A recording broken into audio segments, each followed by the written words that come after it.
जय श्री राम। जय श्री राम। आज गोटे अनुभूति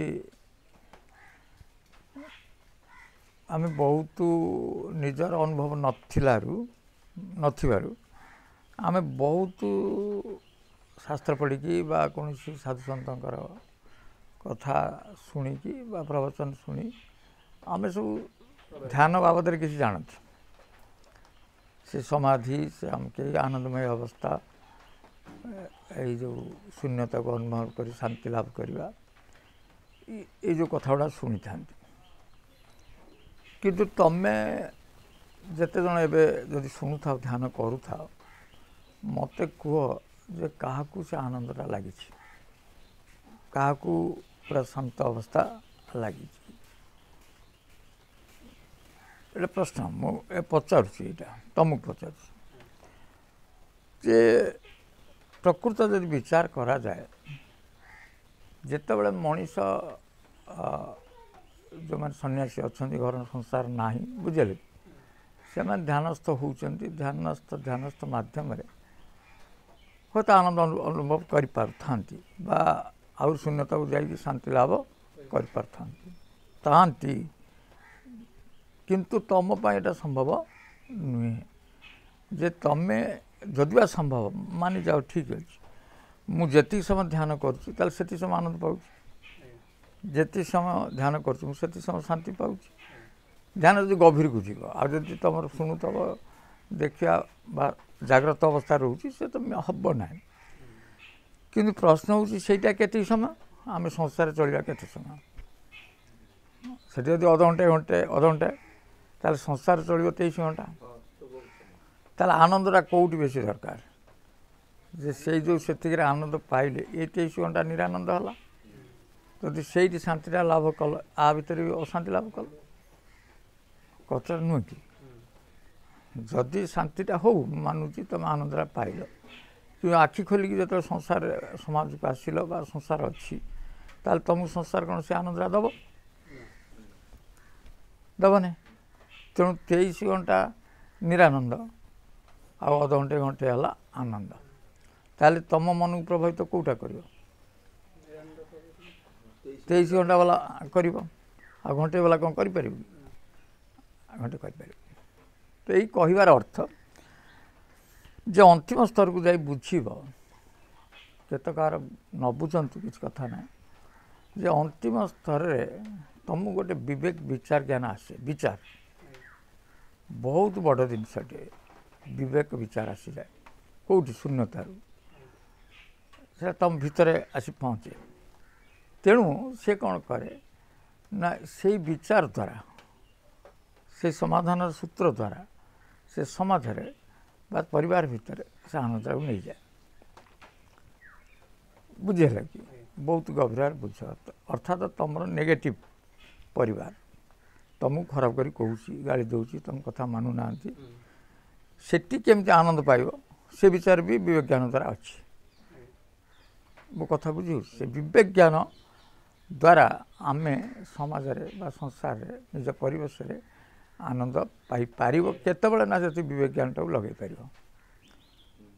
धर प्रभु राम ठाकुर कौन कले वनवास आनंदटा नेले जतक जतक विपद आई से आनंदटा नहीं आनंदटा नहीं आनंदटा ता भीतर खोजी तेणु से भाई विवेक ज्ञान तुमको प्राप्त तो है केवल तुम्हें तुमर विचारधारा को बदलवाई पड़ो धर तुम पुओ तुम गाड़ी देला है कि आगे बुझ से तो मोर पुओ ना ना आ तो कौन कर तेणु जो गाड़ी दूची से कमीटा मो पाखे अच्छी मुझे 2 टଙ୍କା दे पारे दे पार नथिबी बा तांको में से त्याग कर पार नथिबी मु निजर खोजिबी जे तो ये तापे किसी करदे से खुशी हो गले मु खुशी तापे जो करवाटा से आनंद आसो बुझ बहुत कष्ट टे लगे कि संसार चलने को हेले तुमको विवेक ज्ञान द्वारा आनंद खोजा पड़ो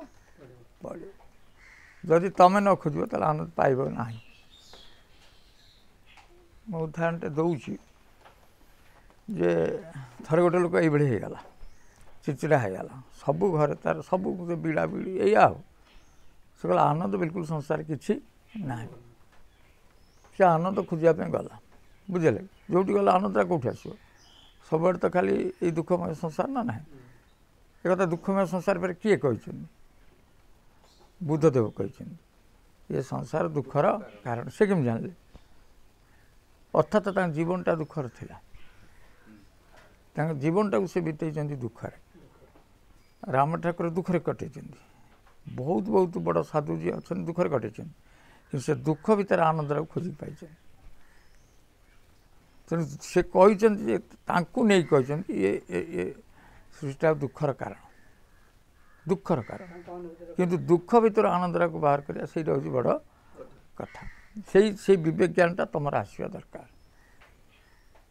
ନହେଲେ ଏଠୁ ଗଲା ପରେ ବହୁତ ଲୋକ ଏଠି ଯେଉଁ ଜିନିଷକୁ ବିଚାରକୁ ବିବେକକୁ ନେଇକି ଚଳିବା କଥା ସେମାନେ ତନ୍ତ୍ରରେ ପଡ଼ିଗଲେ। ଠିକ୍ ସେଇଭଳି ଗୋଟେ ଲୋକ ଯାଉଥିଲା ଖୋଜିବା ପାଇଁ ଆନନ୍ଦ। ସେ ଦେଖିଲା ଜଣେ ବାବା, ଦଣ୍ଡ ତଳେ, ବାବା ମୁଁ ଆପଣଙ୍କୁ ଜାଣିଛି, ବିଶ୍ୱାସ କରେ, ଆପଣ ମୋତେ ଟିକେ ବାଟ ବଟନ୍ତୁ, ବହୁତ କଷ୍ଟ ହେଲାଣି, ଏ ସଂସାର ମୋତେ ବହୁତ ଦୁଃଖ ଦେଉଛି। ସେ କହିଲେ ଗୋଟେ ବାପା ମୁଁ ଦୁଇଟା ମଞ୍ଜି ଦେଉଛି, ଦୁଇଟା ମଞ୍ଜି, ସେ ମଞ୍ଜି ଦୁଇଟାକୁ ତୁ ନେଇଯା, ସେ ଗୋଟିଏ ମଞ୍ଜିକି ତୋ ବାଡ଼ିରେ ଲଗେଇଦେବୁ, ଯେଉଁଠି ଲଗେଇବା କଥା ଲଗେଇଦେବୁ, ଫୁଲ ଗଛ। ଆଉ ଗୋଟେ ମଞ୍ଜିକି ଗୋଟେ ବୋତଲରେ ପୁରେଇକି ରଖିବୁ। କହିଲେ କ'ଣ ହେବ? କହିଲେ ମୁଁ 6-7 ମାସ ପରେ ଯିବି, ତୋତେ ଏଇ ସଂସାର କଥାଟା ବୁଝେଇ ଦେଇକି ଆସିବି।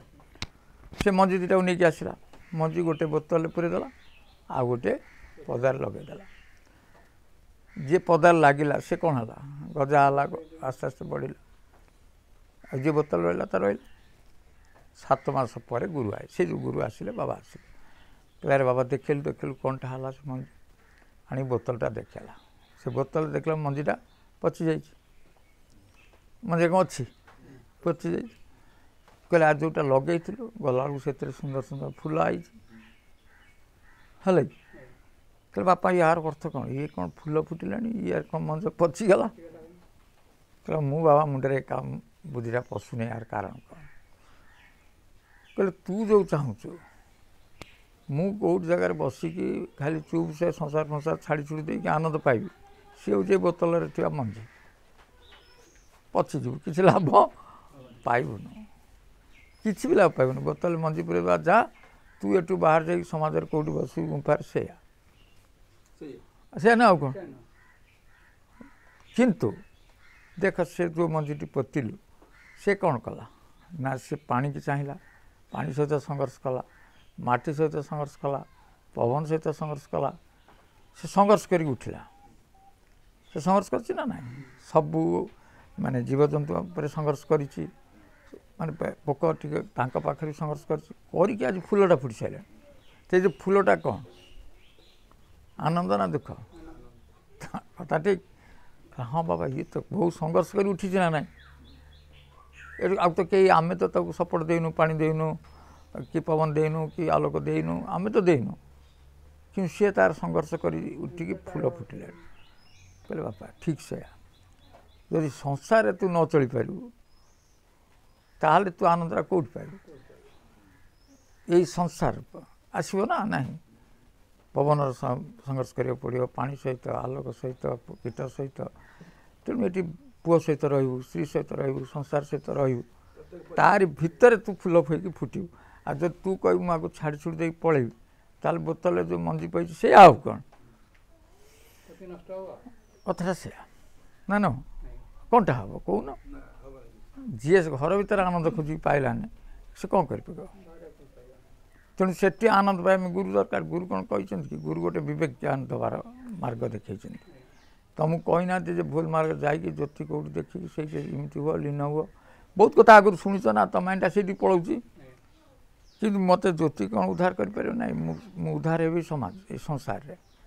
ମୁଁ ସଂସାରରେ ଯଦି ମୁଁ ଶାନ୍ତି ହେଇଗଲି, ଆନନ୍ଦ ପାଇଗଲି, ସମସ୍ତଙ୍କ ଠାରୁ ଏକଲାପଣ ଆସିଗଲା, ମୁଁ ଆନନ୍ଦରେ ପଳେଇଯିବି, ମୋତେ ଆଉ କେହି ବାନ୍ଧି ପାରିବେ ନାହିଁ। ଆଉ ସେମିତି କ'ଣ ହେବ କି? ଯେଉଁମାନେ ମୁକ୍ତି ହେଇଛନ୍ତି ଆଖି ଦେଖା ମୁକ୍ତି ହେଇଛନ୍ତି, ହେଲା ନା ନାହିଁ? ଧର ଜଣେ ପଳେଇ ଯାଇଛି, ବହୁତ ଦୂରରେ ରହୁଛି, ତା ମନଟା କେଉଁଠି ରହିଲା? ସେ ସମାଜରେ ଆସିକି ରହୁଛି ନା ନାହିଁ?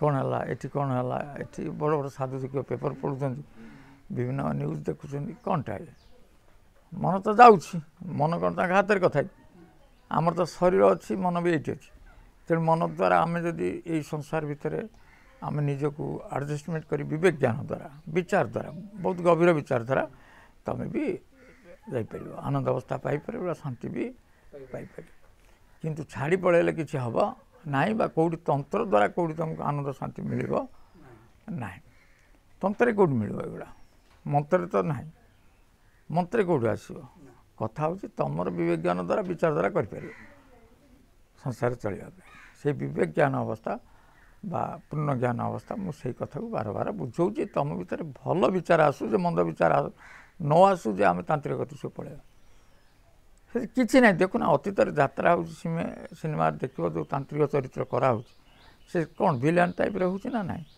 ଲାଷ୍ଟରେ ତୁମ ଝିଅକୁ ନେଇଯାଉଛନ୍ତି ତୁମ ବୋଉକୁ ନେଇଯାଉଛନ୍ତି ତୁମ ଧନ ନେଉଛନ୍ତି କେତେ ସତର କରାହେଉଛି ସିନେମା ଯାତ୍ରାରେ ତାପରେ ସେ ଲୋକ ସିଆଡ଼ୁ ଧାଉଛି କଥାଟା ସେ ଏଇ କଥା ତାମାନେ ତୁମକୁ ଏବେ ପ୍ରଶ୍ନ କରିବ ଆମେ ତ ଏତେ ଦିନ ହେଲା ନେଇଛୁ ଆମର ସେ ବିବେକ ଜ୍ଞାନ ଆସୁଛି କି ନାହିଁ ନା ତୁମେ ପ୍ରୟୋଗ କରି ଶିଖି ନା ବା ପ୍ରୟୋଗ କରିବାକୁ ଚାହୁଁନା ବିଚାର ସାଙ୍ଗେ ସାଙ୍ଗେ କ୍ରୋଧ ଆସିଯାଉଛି ସାଙ୍ଗେ ସାଙ୍ଗେ ପ୍ରତିକ୍ରିୟା ଆସୁଛି ଚୁପଚାପ ରହିଯାଉ ନା କିଛି ସମୟ ତାପରେ ବିଚାର ଆସିବ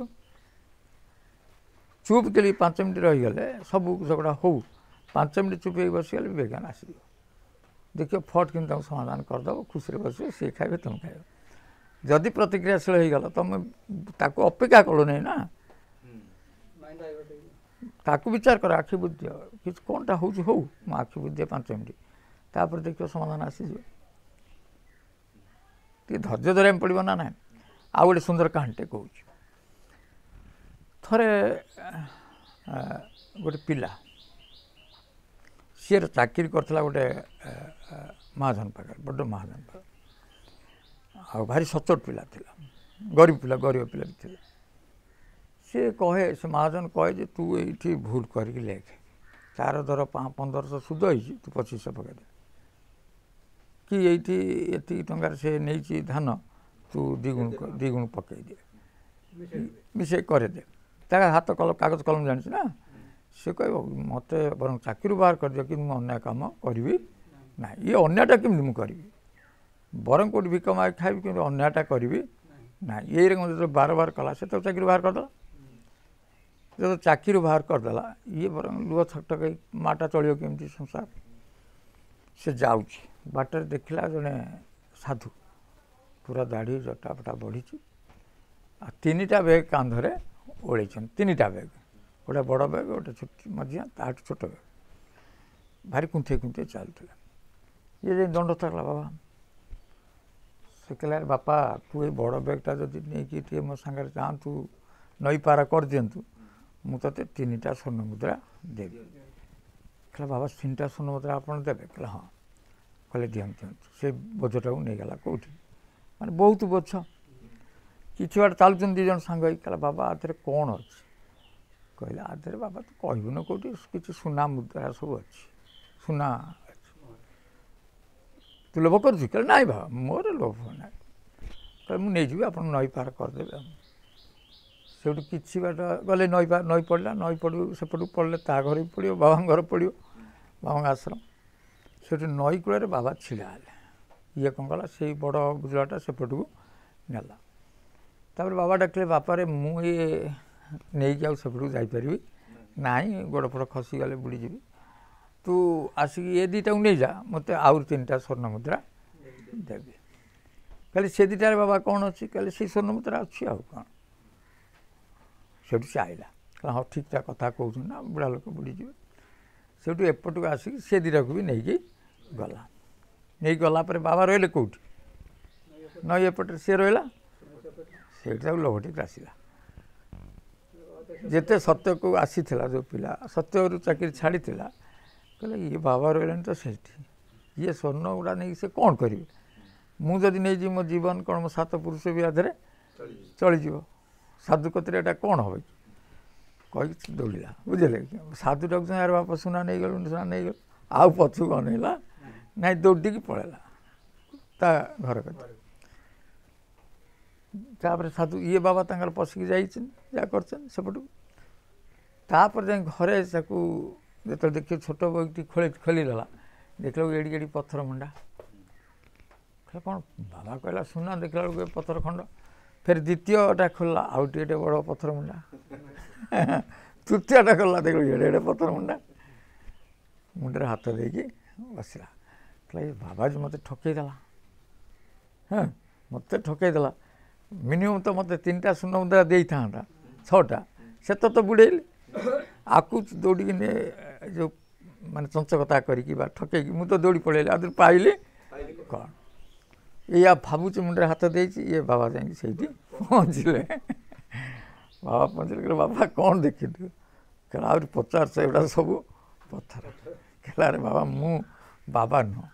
ସେଠି ଜଟାଟି କାଢ଼ିଦେଲେ, ବୁଝିଲେ, ସବୁ ଯୋଉଟା କାଢ଼ିଦେଲେ। କାଢ଼ିଦେଲାକୁ ସେ ଦେଶ ରାଜା ଥିଲେ, ବୁଝିଲେ, ରାଜା ଥିଲେ। ମହାରାଜ ଆପଣ? କହିଲେ ଆରେ ତୋର କୀର୍ତ୍ତିଟା ମୁଁ ଶୁଣିଥିଲି ଯେ ତୁ ଗୋଟେ ମହାଜନ ପାଖରେ ରହିକି ଏତେ ସତ୍ୟରେ ନ୍ୟାୟରେ ଥିଲୁ, ତେଣୁ ମୁଁ ଚାହିଁଥିଲି ତୋତେ ମୋ ଅନ୍ତେ ରାଜା କରିଦେବି ବୋଲି। ମୋର ସନ୍ତାନ ନଥିଲା, ତେଣୁ ମୁଁ ଛଦ୍ମବେଶରେ ଆସିକି ତୋ ପଛେ ପଛେ ଆସିଥିଲି ଯେ ତୁ ଯଦି ଏତିକି ସତ୍ୟ ପାଳି ଦେଇଥାନ୍ତୁ ତୁ ମୋ ଉପରେ ରାଜାଟା ହେଇଥାନ୍ତୁ। କିନ୍ତୁ ଏତେ ଦୁର୍ଭାଗ୍ୟ ଯେ ଅଳ୍ପ ସମୟ ଅକ୍ଷା କଲୁନି ଯେ ତୋ ଭାଗ୍ୟଟା କେଉଁଠି ଥିଲା, ତୁ ଲୋଭରେ ପଡ଼ି କ'ଣଟା କରିଦେଲୁ? କ'ଣ କରିଦେଲୁ କହ ତୋ ଭାଗ୍ୟକୁ? ବହୁତର ମୁଣ୍ଡ ବାଡ଼େଇ କାନ୍ଦିଲା। ଆମେ ବି ସେଇଆ ଯେ ଗୁରୁ ତୁମ ପାଇଁ କ'ଣ କରିଛନ୍ତି ରଖିଛନ୍ତି ସେଇଟା ବୁଝୁନ, ଯେ ଗୁରୁଙ୍କ ପାଖରେ କେତେ ଚଞ୍ଚକତା କରି ମିଛ କହିକି ଏଠି 6 ମାସ 7 ମାସ ପୁଅ ଭଳିଆ ରହିକି ଏଠୁ ମାନେ ପୁଅଠାରୁ ଅଧିକା 7 ମାସ ଜାଗାରେ ସେ 7 ଦିନ ଖାଇଥିବ ଭୁଲିବ ନାହିଁ। 7 ମାସ 8 ମାସ ଖାଇକି ଘରେ ପୁଅ ଭଳିଆ ଯେ ବିମାନ କରିବେ ତାଙ୍କୁ କ'ଣ କରାଯିବ? ଗୁଣ୍ଡେ କହନ୍ତି ଜାଗାରେ ଦଣ୍ଡେ ବି ରହିଥିବ ବା ଗୁଣ୍ଡେ ଖାଇଥିବ, ସିଏ ବି ଜୀବନ ସାରା ଋଣୀ। 7 ମାସ ବିନା ପଇସାରେ ଖାଇକି ଏମାନେ କେଉଁଠି ଯାଇକି ଏ ତନ୍ତ୍ର, କାହିଁକିନା ସେ ଆସିଛନ୍ତି ଏଇଭଳି ଭାବନା ନେଇ ଯେ ଆମେ ଯିବା ସେଠି ତତ୍ତ୍ୱଟା କ'ଣ ଜାଣିବା। ତତ୍ତ୍ୱ ତ ସମସ୍ତେ କହିଦେଲେ ମୁଁ ଖୋଲି କହିଦେଉନି କି, କିନ୍ତୁ ଯେପର୍ଯ୍ୟନ୍ତ ଗୁରୁ ଅଙ୍ଗ ବାଜୁନି ସେ କି ହେବ କି? କରେଣ୍ଟ ତ ଗୁରୁ ଆଙ୍ଗୁଳିରେ ରହିଲା। ଇଏ ତ ଜାଣିଲେ ଯେତେବେଳେ ଇଏ ଚଞ୍ଚକତା ନେଇକି ବା ଏଇଭଳି ଛଦ୍ମ ଭାବନା ନେଇକି ଆଇଛନ୍ତି, ତେଣୁ ଏଟା ଫଳିଗଲା ନାହିଁ। ଫଳି ନ ଫଳିଲେ କେଉଁଟା ବାଟ ଯିବେ? ତନ୍ତ୍ରକୁ ଯିବେ। ତନ୍ତ୍ରକୁ ଗଲେ କ'ଣ ଖାଲି ତାନ୍ତ୍ରିକକୁ ପୋଷିବେ ନା ନାହିଁ? ଏତେ ହେତୁବାଦୀ କହୁଛନ୍ତି, କେଉଁ ତାନ୍ତ୍ରିକ ବାଲା କ'ଣ ଜାଣିଛ ଆସ ଆମ ଆଗରେ କରିଦେବ। ଆମେ ବି ବଡ଼ ବଡ଼ ତ ଇଏ ସବୁ କହୁଛୁ, କ'ଣଟା ତନ୍ତ୍ର କରୁଛ କର, ଦେଖେଇ ଦିଅ, ଲୋକଙ୍କୁ କାହିଁ ଭଣ୍ଡଉଛ? ତେଣୁ ଯେଉଁମାନେ ଗୁରୁ ବ୍ରହ୍ମଜ୍ଞାନ ଗୁରୁ ପଛରେ ତୁମ ପାଇଁ କ'ଣ ରଖିଥାନ୍ତି ତୁମେ ବୁଝିପାରିବ ନାହିଁ, ମଝିରେ ଏତିକି ଧରା ପଡ଼ିଯାଉଛ ନା ନାହିଁ। ତାମାନେ କେତେ ବଡ଼ ଭାଗ୍ୟକୁ ତୁମେ ହରେଇ ବସୁଛ।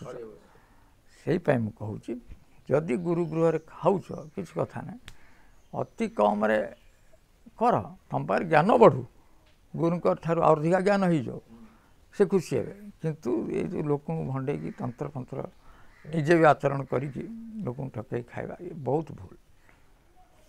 କାରଣ ବ୍ରହ୍ମଜ୍ଞାନ ତନ୍ତ୍ର କରିଦେବ ନାହିଁ, ତୁମେ ପଛରେ ଠକିବ। ଯେଉଁମାନେ ବି ଯାଇଛନ୍ତି ତନ୍ତ୍ରରେ ସେମାନେ ଠକିବେ, କିନ୍ତୁ ଭୁଲ ବାଟକୁ ପଳେଇ ଯାଅ ନା, କାହିଁକିନା ତୁମ ଭାଗ୍ୟଟା ତମେ ନଷ୍ଟ କରିଦେବ। ଏଇଭଳି କରୁଛନ୍ତି। ମନେ ରଖ ଯେ ଗୁଣ୍ଡେଇ ଭାତ ଖାଇଥିବା ଲୋକ ଜୀବନ ସାରା ମନେ ରହୁଛି। 7 ମାସରେ ତୁମେ ଖାଇଥିବ ପୁଅ ଭଳିଆ, ତୁମେ କେତେ ଭଗବାନ ଜାଣିଥିବେ, ଆଉ ଭଗବାନ ତୁମର କେତେ କ୍ରିୟା କରୁଛ। ମୁଁ କହୁ ତ କିଛି ଫଳ ଭଗବାନ ନ ଦିଅନ୍ତୁ, କିନ୍ତୁ ବେଇମାନ କରନା। କିଛି ଗୁରୁଙ୍କର କିଛି ହେବନି, ଗୁରୁଙ୍କ କତିରେ ଅସୀମ ଜ୍ଞାନ ଅଛି, ସେଥିରେ କିଛି ହେବନି। ତମେ ଭୁଲରେ ନ ପଡ଼। ଜୟ ଶ୍ରୀରାମ।